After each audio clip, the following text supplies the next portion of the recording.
لله نحمده ونستعينه ونستغفره ونؤمن به ونتوكل عليه ونعوذ بالله من شرور أنفسنا ومن سيئات أعمالنا من يهده الله فلا مضل له ومن يضلله فلا هادي له ونشهد أن لا إله إلا الله وحده لا شريك له ونشهد أن سيدنا ومولانا محمدا عبده ورسوله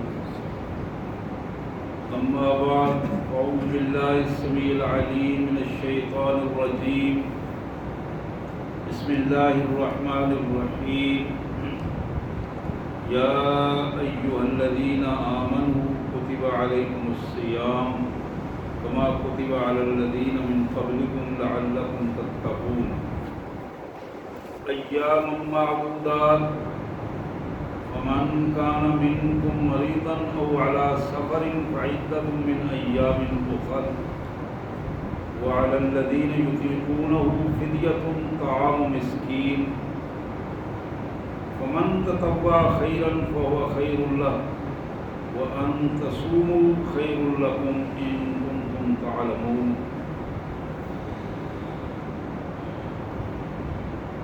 آمنت بالله صدق الله العظيم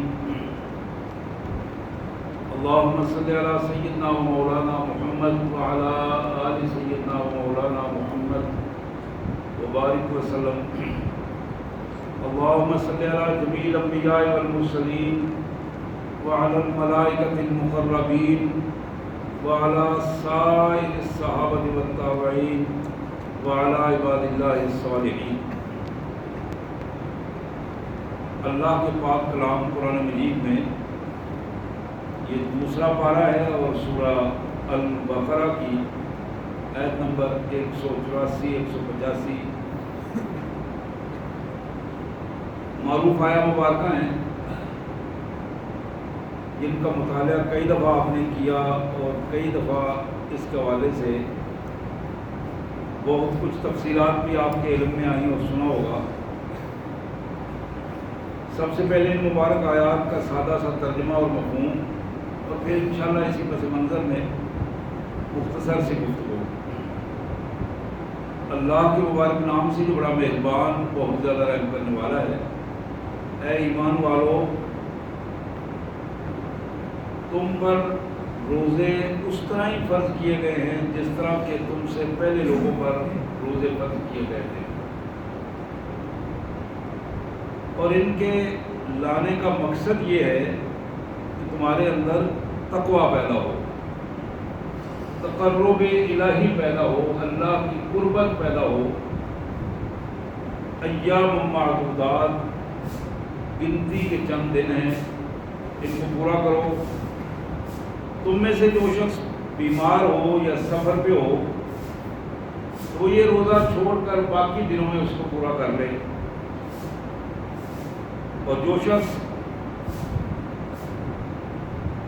روزہ رکھنے کی استطاعت نہ رکھے وہ ایک مسکین کو کھانا کھلا کر اس سے روزہ رکھوا لے۔ ایک مسکین کے کھانے سے اگر تم اس کو زیادہ راشن دے دو وہ خیر اللہ، تو یہ راشن دینے والے کے لیے بہت بہتر ہے۔ لیکن وَأَن تَصُومُوا خَيْرٌ لَكُمْ، اگر تم روزے رکھ لو تو یہ تمہارے لیے سب سے اچھا پہلو ہے، سب سے عمدہ بات ہے۔ إِن كُنتُمْ تَعْلَمُونَ، اگر بات تمہاری سمجھ میں آ جائے تو روزہ رکھنا ہی تمہارے لیے سب سے اچھا عمل ہے۔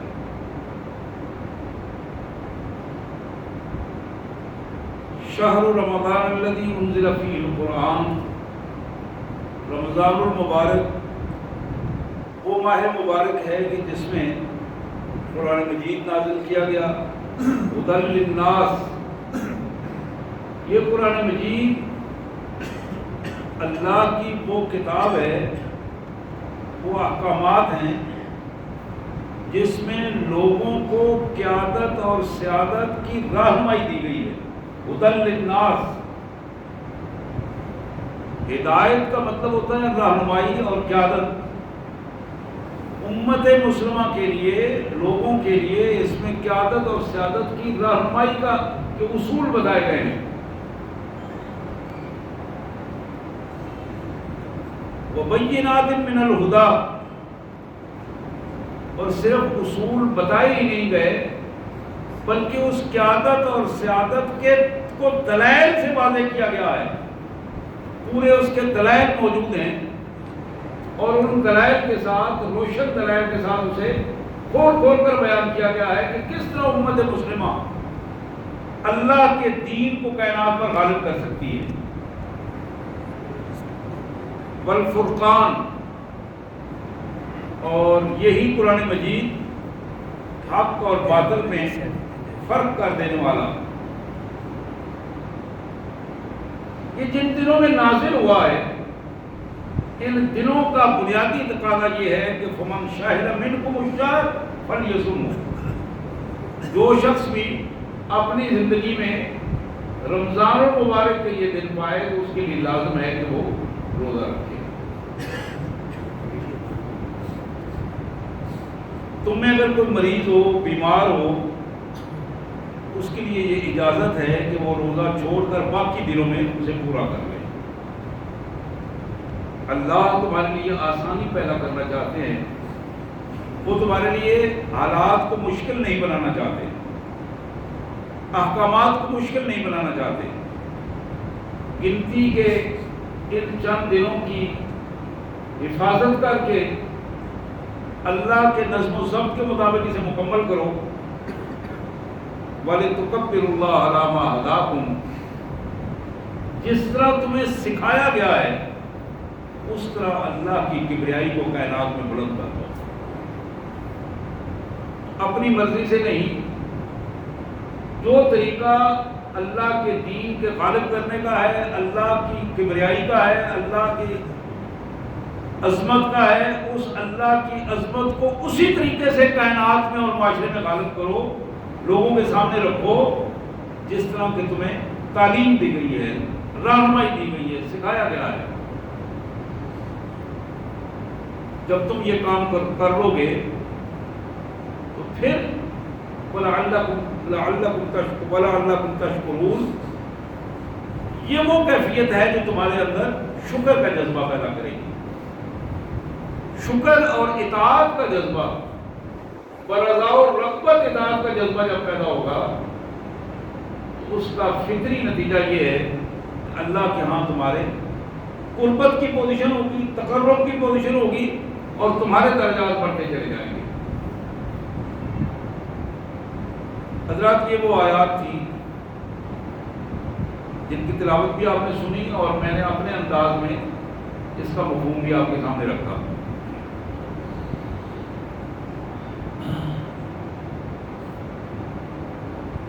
مجموعی طور پر توقع یہی ہے کہ آج کا دن ہے اور کل کا دن ہے، اتوار کو امید ہے کہ انشاءاللہ روزہ ہوگا،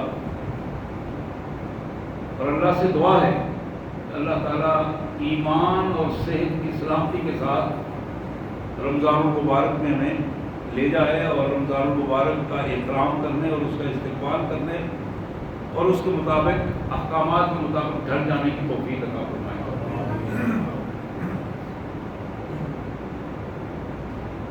رمضان المبارک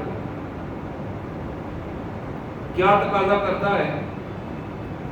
پچھلے 2 جمعۃ المبارک سے یہ موضوع ہے، مختلف انداز میں ہم اس پہ ڈسکس کر رہے ہیں اور وہ ہم ایک پیغام ہے جو قرآن و سنت کا جو ہمارے سامنے آ رہا ہے. سب سے پہلی چیز جسے ان آیات میں ہمارے سامنے رکھا گیا، رمضان المبارک تقویٰ پیدا کرنا چاہتا ہے. ان ایام کا بنیادی تقاضا یہ ہے کہ تمہارے اندر تقویٰ پیدا ہو. بالکل اسی انداز میں قرآن مجید نے ایک دوسرا رنگ بھی ہمارے سامنے رکھا. اللہ نے اپنے کلام مجید کی وضاحت فرماتے ہوئے آخر پہ یہ ارشاد فرمایا کہ ہم اس قرآن مجید کو ہم نے نازل کیا ہے اور تمہاری ذمہ داری یہ ہے کہ اس قرآن کے مطابق تم اپنے آپ کو ڈھالو اور اس کا مقصود یہ ہے کہ تمہارے اندر تقویٰ پیدا ہو۔ اسی طرح مختلف عبادات کے حوالے سے قرآن مجید نے ان عبادات کا تذکرہ کیا۔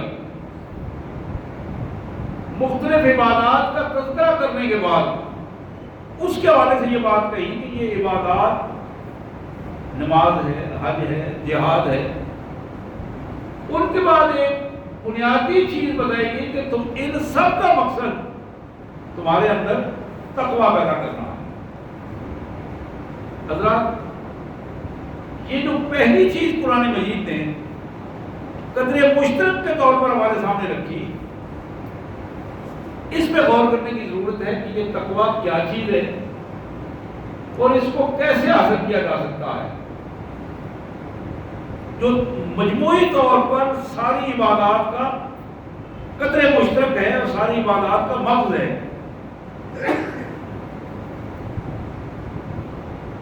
تقویٰ کا سادہ سا مفہوم یہ ہے کہ اپنے آپ کو بچا لینا، محفوظ کر دینا،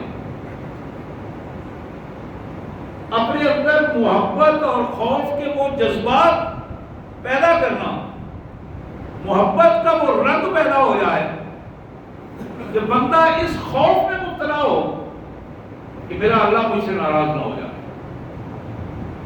ایک ہے جہنم کا خوف، اللہ کے عذاب کا خوف، ایک ہے اللہ سے محبت کا خوف کہ وہ رنگ ٹوٹ نہ جائے، جو بندے اور رب کا تعلق ہے وہ نہ ٹوٹ جائے، میں جو اپنے مالک سے تعلق استوار کر چکا ہوں میرا وہ تعلق نہ ٹوٹے۔ اور یہ سب سے اہم بات اور سب سے قیمتی بات یہ ہے کہ بندے کا تعلق اپنے مالک سے استوار رہے، اس میں کمی نہ آئے، وہ بڑھتا چلا جائے۔ اور اس میں جتنا زیادہ بندہ مومن میں تقوی کی پوزیشن آتی ہے، اتنا زیادہ بندہ مومن، اتنا زیادہ ایک ایماندار شخص، اتنا زیادہ امت مسلمہ کا فرد اپنے آپ کو محتاج بنا کر اپنے اللہ کے سامنے اپنا اللہ کا بندہ ثابت کر لیتا ہے۔ حدیث مبارک میں دو صحابہ کرام کے حوالے سے اور بعض روایات میں سے بھی زیادہ جناب ابی بن کعب رضی اللہ تعالیٰ عنہ اور ایک روایت کے حوالے سے جناب فاروق اعظم رضی اللہ تعالیٰ عنہ کے حوالے سے آتا ہے۔ ان سے پوچھا گیا کہ تقویٰ کیا ہے؟ یہ بڑی معروف روایت ہے، کئی دفعہ آپ نے سنی ہوگی، میں یاد دلا رہا ہوں۔ جن سے سوال کیا گیا انہوں نے پوچھا کہ تم یہ بتاؤ کہ کبھی ایسا اتفاق ہوا کہ اس راستے سے گزرے ہو جو چھوٹا سا راستہ ہو اور دونوں طرف کانٹے دار جھاڑیاں ہوں اور تمہیں اس راستے سے گزرنا پڑے؟ کئی دفعہ وہ اتفاق ہوا ہے۔ پہاڑی لوگ تھے، پہاڑوں کا علاقہ تھا، ریگستانی علاقوں میں بھی جانا ہوتا، پہاڑوں میں بھی، اور وہ ان سارے راستوں سے گزرنا ہوتا۔ انہوں نے کہا کیسے گزرتے ہیں؟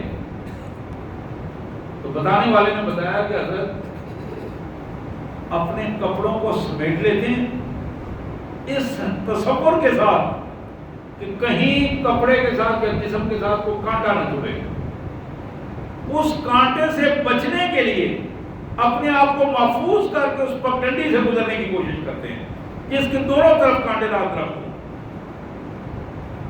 بتانے والے نے بتایا کہ اسی کا نام تقویٰ ہے، اسی کا نام تقویٰ ہے۔ ایک ہے قانونی عبادت، ایک ہے تقویٰ والی عبادت۔ ایک شخص مسجد میں آتا ہے، اذان ہوتی ہے، مسجد میں آیا، اس نے نماز ادا کی، کوئی بندہ یہ نہیں کہہ سکتا کہ وہ نمازی نہیں ہے۔ یہ قانونی عبادت ہے، فقہی عبادت ہے۔ ہر شخص کے سامنے کہ اس نے نماز 2 رکعتیں 4 رکعتیں جتنی امام صاحب نے پڑھائی اس نے پڑھی، لیکن یہ اللہ جانتا ہے کہ اس کی عبادت کی کیفیت کیا ہے، یہ بندے اور رب کا معاملہ ہے۔ لیکن اس سے اگلا پہلو یہ ہے،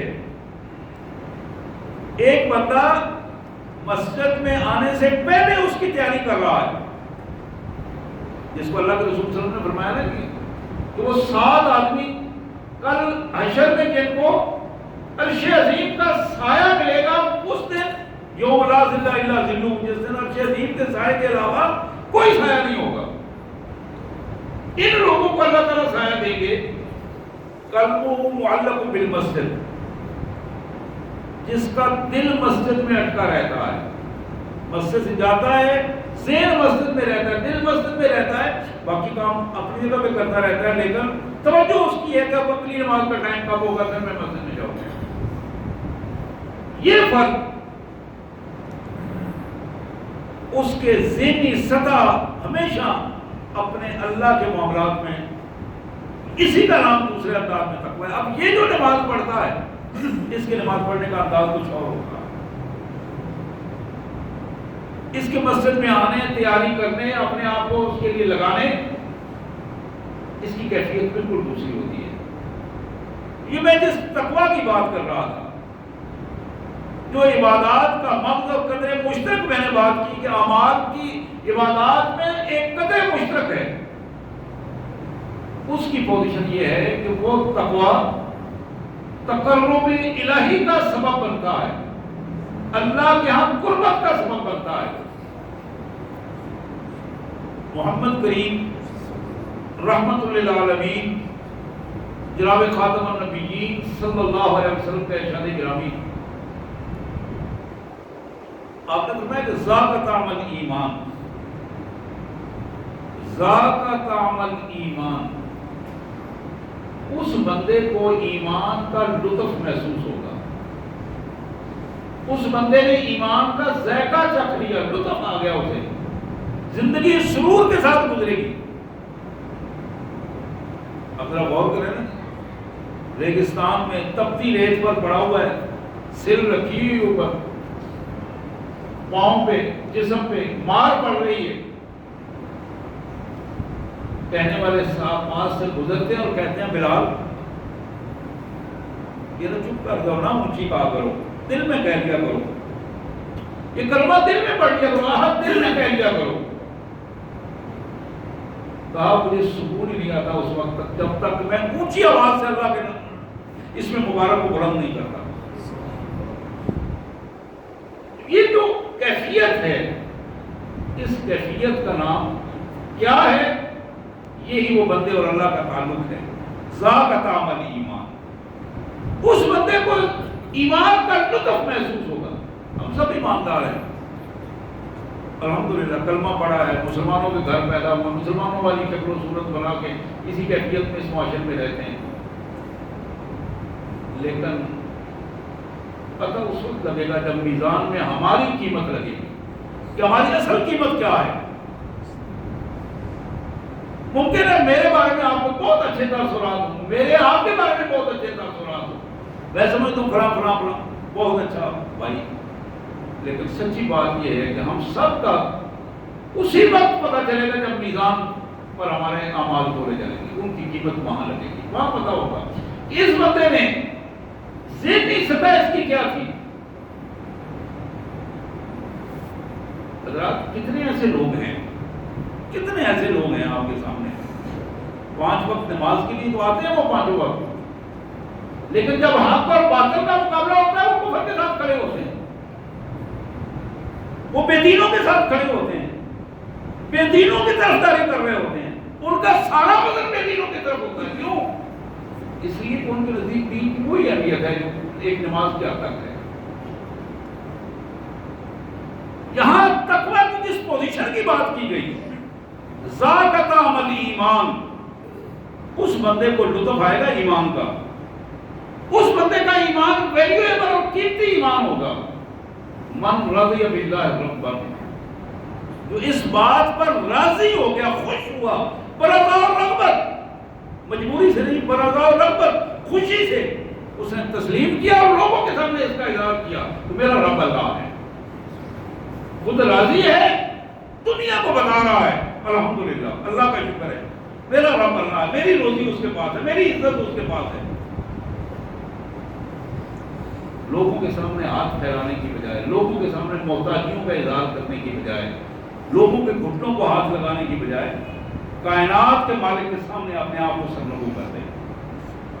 اور یہ محمد کریم صلی اللہ علیہ وسلم کا ارشاد گرامی حدیث پاک کے یہ الفاظ ہیں کہ لوگوں جو اللہ سے ڈرتا ہے کائنات اس سے ڈرتی ہے، اور جو اللہ سے نہیں ڈرتا وہ کائنات کے کمینے سے کمینے انسان کے سامنے بھی سرنگو ہو جاتا. تو میں عرض کر رہا تھا تقویٰ کی جو عملی پوزیشن ہے، تقویٰ کی عملی پوزیشن، من رضی باللہ ربا، جو شخص اللہ کے پروردگار ہونے پر، روزی رساں ہونے پر، عزت دینے والا، رزق دینے والا، کائنات میں اس کی ساری ضرورتیں پوری کرنے والا، اس بات پر بندہ راضی ہو جائے اور اپنے مالک کا شکر ادا کرے.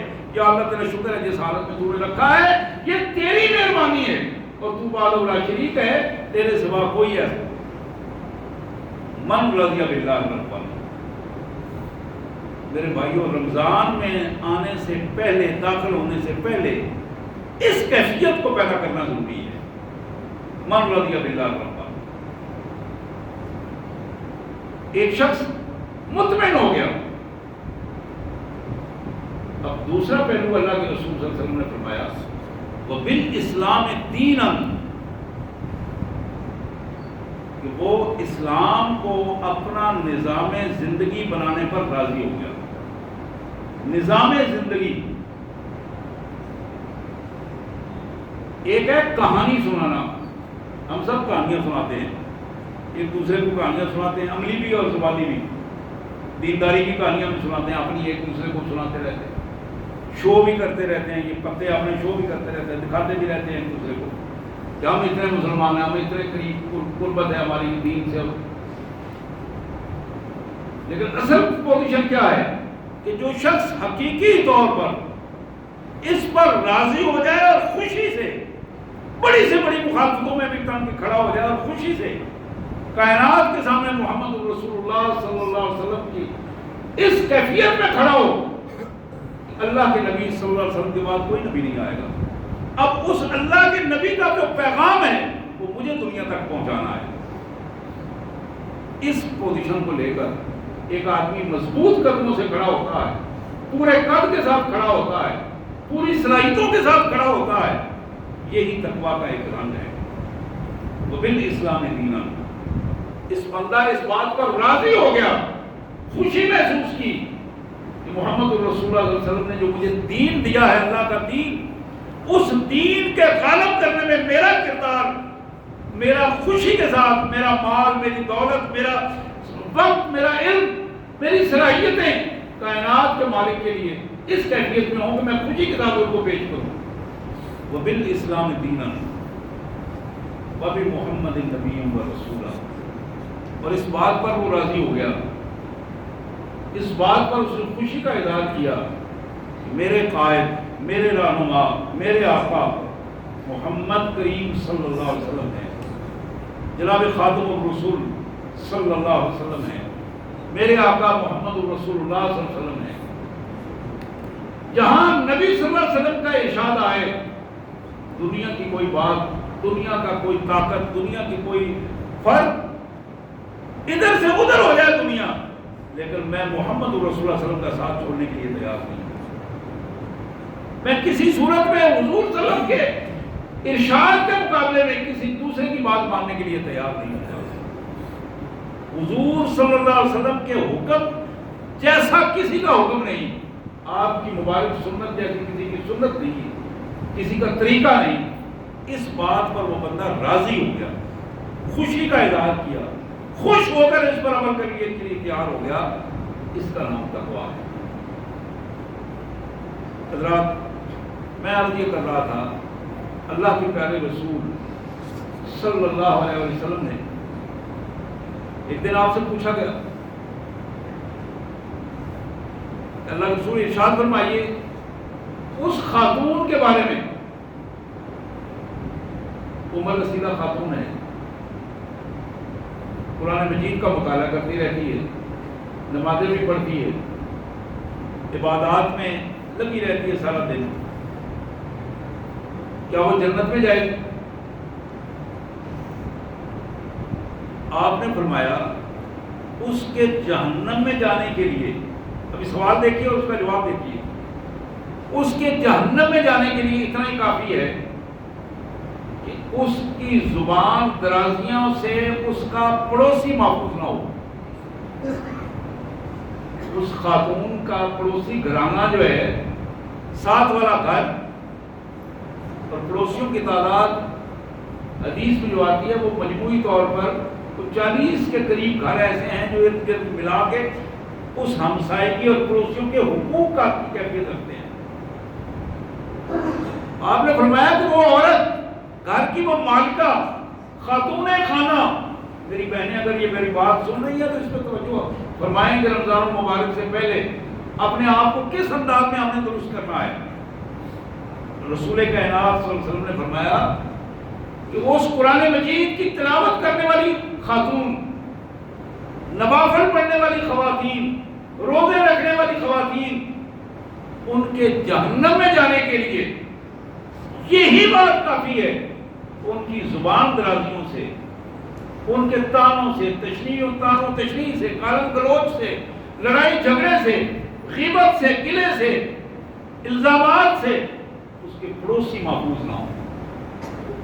آپ اندازہ کر سکتے ہیں کہ یہ بات کتنی بڑی ہے، اور اس تقوی کی یہ تعریف ہے کہ میں آپ کے سامنے رکھ رہا ہوں. پھر بات کرتے ہوئے ہمیں اندازہ نہیں ہوتا جب گفتگو کس طرح کر رہے ہیں. محفلوں میں جب بیٹھے ہیں، تعصباتی رنگ میں جب ہم گفتگو کرتے ہیں، عصبیت کے ساتھ جب گفتگو کرتے ہیں، جہاں ہمارا تعلق بنتا ہے، جہاں ہم کو اچھے برے کی ہماری کوئی ریلیشن شپ بنتی ہے، وہاں بعض اوقات گفتگو کرتے ہوئے ہمیں اندازہ نہیں ہوتا. مذہبی گفتگو کرتے ہوئے اگر کسی فرقے کے ساتھ کوئی تعلق ہے، اس فرقے کی حمایت کرتے ہوئے ہم نعوذ باللہ اللہ اور اللہ کے رسول کو بھی بھول جاتے ہیں، اس حد تک آگے نکل جاتے ہیں. سیاسی وابستگی میں اس حد تک آگے نکل جاتے ہیں کہ ہم اپنے دین کو بھی بھول جاتے ہیں، اللہ اور اللہ کے رسول کو بھی بھول جاتے ہیں. بہت بڑی بات ہے حضرات. اسی طرح اپنے معاشرتی معاملات میں جب ہم ڈوبے ہوتے ہیں، معاشرتی عصبیتوں میں ڈوبے ہوتے ہیں، گلی محلے کی عصبیتوں میں ڈوبے ہوتے ہیں، تو پھر ہمیں اسلام کی پرواہ نہیں ہوتی، اللہ کے رسول کے قوانین کی پرواہ نہیں ہوتی، اور پھر ہمارا تقویٰ سارا کا سارا اس تعصب کے رنگ میں ڈھل جاتا ہے اور ختم ہو جاتا ہے. اللہ کے پیارے حبیب صلی اللہ علیہ وسلم نے ارشاد فرمایا، لوگوں من کان یؤمن باللہ والیوم الآخر، جو شخص اللہ پر ایمان رکھتا ہے، اللہ کی وحدانیت پر، اللہ کے پروردگار ہونے پر جس شخص کا ایمان ہے اور آخرت کی جواب دہی کا اس کو احساس اس کے اندر موجود ہے، اس بندے کی یہ لازم ہے فَلْيَقُلْ خَيْرًا أَوْ لِيَصْمُتْ، اپنی زبان سے اچھی بات نکالے یا چپ رہے. اچھی بات کیا ہے؟ کل اللہ کے حضور جس کے جواب دہی نہ ہو سکے، اللہ کے حضور اس کا اجر ملے، سزا نہ ملے، وہ اچھی بات ہے. اچھی بات وہ ہے جو اپنے آپ کو محمد رسول اللہ صلی اللہ علیہ وسلم کے دیے ہوئے نظم و ضبط اور ڈسپلن کے اندر رکھ کر بات کی جائے. فَلْيَقُلْ خَيْرًا أَوْ لِيَصْمُتْ. اسی طرح اپنے آپ کو کنٹرول کرتے ہوئے تقویٰ کی علامات میں، کہ ہمارے اعضاء و جوارح ہیں، نظر تقویٰ کی علامت ہے، اپنی نگاہ کو کنٹرول کرنا تقویٰ کی بہت بڑی علامت ہے. اور بعض اوقات سفید بال آ جاتے ہیں، نگاہیں کنٹرول نہیں ہوتی، نگاہیں کنٹرول نہیں ہوتی. غور فرمائیے میری اس بات پر، میں تنقید نہیں کر رہا ہوں، یہ درد دل کی بات کر رہا ہوں. اللہ کے رسول صلی اللہ علیہ وسلم کا ارشاد کئی دفعہ میں نے یہاں پیش کیا ہے. حضور صلی اللہ علیہ وسلم نے فرمایا کہ النظر سہم مسموم من سہام ابلیس لعنہ اللہ، کہ لوگوں تمہاری نگاہ ابلیس کے زہر آلود تیروں میں سے ایک تیر ہے. اس تیر سے وہ شکار کرتا اور بندے کو جہنم کے درمیان کھڑا کر دیتا. اس نگاہ کو کنٹرول کر کے رمضان میں آنے کی ضرورت ہے. اور ایمان والے کافروں نے کئی دفعہ اس کی کوشش کی، کئی دفعہ کوشش کی، اور ایک مارکہ جہاد میں تو مسلمان جب کامیاب ہو گئے، کامیابی کے بعد مسلمانوں نے اس علاقے سے جب گزرنا تھا تو دونوں طرف چھتوں پہ خواتین کو بنا سنوار کر کھڑا کر دیا گیا. لیکن تاریخ آج تک اس پر گواہ ہے. اللہ کے رسول صلی اللہ علیہ وسلم کے ان عظیم مجاہدوں نے اپنی نگاہ تک اٹھا کر کسی کی طرف نہیں دیکھا. نگاہیں ان سے نیچے رہیں اور وہ اپنے عمل سے گزر گئے. اللہ کے رسول صلی اللہ علیہ وسلم نے فرمایا لوگوں اپنی نگاہوں کو کنٹرول کرو، زبان کو کنٹرول کرو، شرمگاہوں کو کنٹرول کرو، یہی تقویٰ ہے. اسی طرح آپ نے اپنے ہاتھوں کو کنٹرول کرنے کا فرمایا، اور فرمایا کہ مسلمان وہ ہے، مسلمان کی تعریف یہ ہے اس کے ہاتھ اور اس کی زبان کنٹرول میں آئے. المسلم من سلم المسلمون من لسانه ویدیہ. اس کی زبان سے کوئی جملہ ایسا نہ نکلے، اس کے ہاتھ سے کوئی ایسا عمل نہ ہو. آپ نے غور فرمایا ہوگا کبھی کبھی ہم کھڑے ہوتے ہیں، دکان پہ کھڑے ہوتے ہیں، تو ہم بعض اوقات اس کے پوچھنے بتانے کے بغیر ہی کوئی نہ کوئی چیز اٹھا کے کھا لیتے ہیں، ریڈی والے کی کوئی چیز اٹھا کے کھا لیتے ہیں. بعض اوقات ہم اپنی چدراہٹ اور دھونس بازی کے چکر میں کسی کی کوئی چیز ویسے ہی اٹھا کے لے آتے ہیں، اور اگر اس نے آواز دے کے کوئی چیز پوچھنے کی کوشش کی تو ہماری اکابی نظریں ہی اس کے لیے کافی ہوتی ہیں اس کو روک دینے کے لیے کہ تم اپنی زبان بند رکھو، یہ میرا حق تھا جو میں اٹھا کے لے جا رہا ہوں. حضرات یہ مظالم ہیں جو ہماری زندگی کے مظالم ہیں. کبھی آپ نے غور کیا کہ ہم نے اپنے گلیوں میں اپنے راستے بند کیے ہوتے ہیں. میں نے مکان بنانا ہے، 4 مکان پیچھے میرا مکان بن رہا ہے اور ہم نے گلی کا راستہ بند کر دیا. وہاں سے جنہوں نے 5 وقت گزرنا ہے، 20 دفعہ گزرنا ہے، بچیاں گزر رہے ہیں، بچے گزر رہے ہیں. لیکن میں چونکہ چودھری ہوں، میں اپنے حساب سے نعوذ باللہ اپنے آپ کو طاقتور سمجھتا ہوں، اور میں سمجھتا ہوں کسی کی کیا ضرورت ہے مجھے روکے گا. میں نے اپنے گھر کے اپنے سامنے ریت کا ڈھیر لگا دیا، اینٹوں کا ڈھیر لگا دیا، لائنیں بنی ہوئی ہیں، لوگ گھنٹہ گھنٹہ کھڑے ہوئے ہیں. کیا میں اللہ کے حضور سرخرو ہو جاؤں گا؟